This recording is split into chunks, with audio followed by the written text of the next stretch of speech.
The application of UVC applied to cooling coils can reduce HVAC energy consumption and maintenance costs, as well as improve indoor air quality. The information herein is copyrighted. If you need copies of this presentation, please contact us. Today's presentation will explore the benefits of an HVAC coil maintenance program. We'll look at industry guidance as well as ASHRAE's position regarding coil irradiation. We will focus specifically on the comfort, performance, and energy consumption issues faced by all HVAC systems, and then explore the role that UVC can play in eliminating these problems. These issues include how dirty coils attract dust and bacteria. Once this buildup accumulates, it obstructs efficient heat removal, sort of like a barrier between the air and the cooling coil. Finally, we'll look at common ways that building operators compensate for reduced cooling capacity. UVC's germicidal or germ-killing effects are well proven in research dating back nearly a century. Many government agencies and professional associations offer guidance on the germicidal wavelength, including ASHRAE's 2020 Systems Handbook, its 2019 Application Handbook, and the current 2018 ANSI, ASHRAE, and ACUS Standard 180 for building systems. The latter standard establishes minimum HVAC requirements to achieve acceptable comfort levels, energy efficiency, and indoor air quality standards in commercial buildings. And here's why these HVAC industry authorities endorse UVC. First, chemical and mechanical cleaning is costly and does nothing to prevent future biological growth. Unlike mechanical cleanings, UVC works around the clock to halt the growth of energy-robbing bacteria and mold. By eliminating the biofilm, the heat transfer process becomes more efficient and less energy intense. ASHRAE funded a 14-month study to show the effectiveness of UVC on air handlers in Tampa, Florida, and State College, Pennsylvania.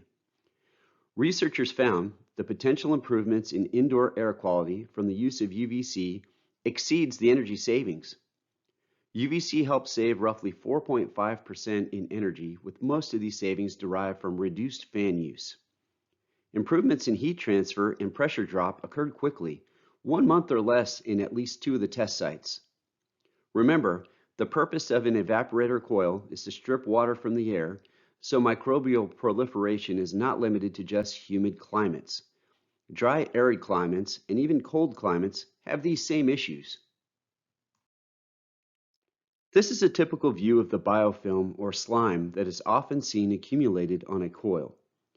The condensation produced by the coil acts as a magnet to attract dust and other particulates contained in the airstream.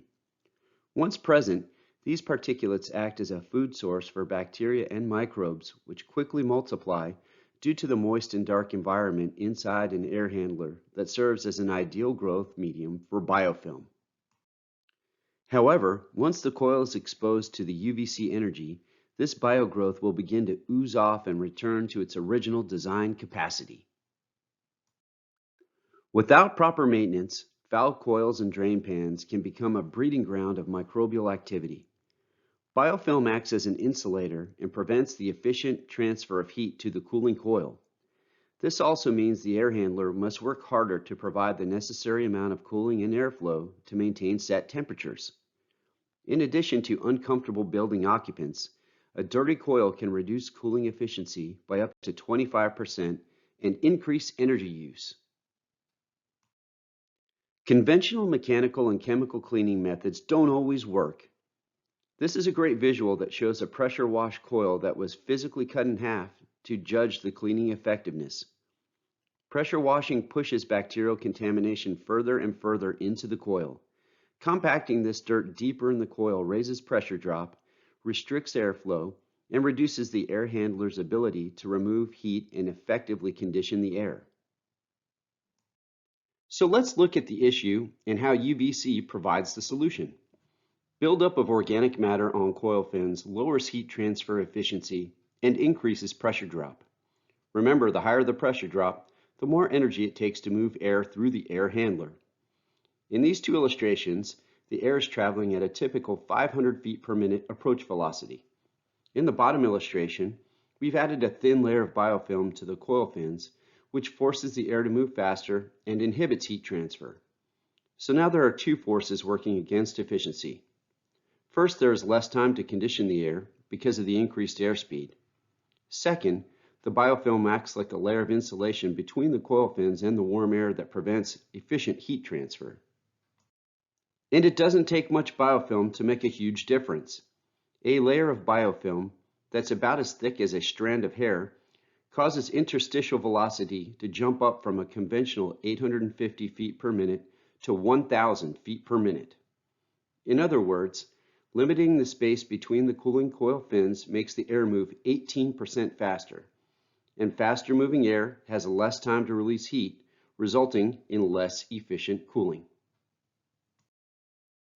Many of the typical ways to compensate for reduced cooling capacity involve energy-intense adjustments.